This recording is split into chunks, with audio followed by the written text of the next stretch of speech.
Öyle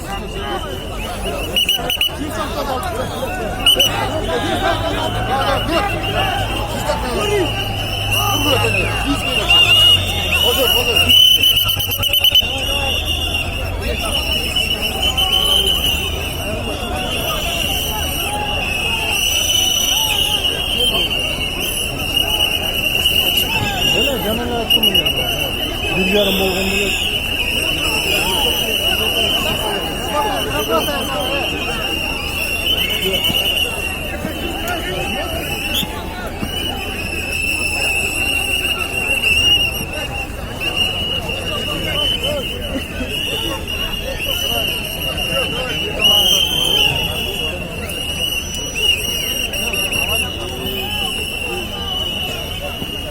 Hatta umutları bitirdik size.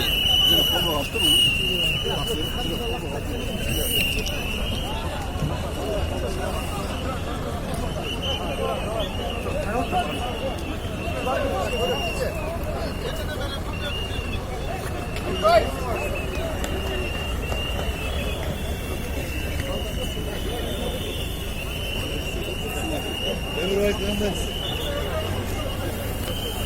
Var mı zaten o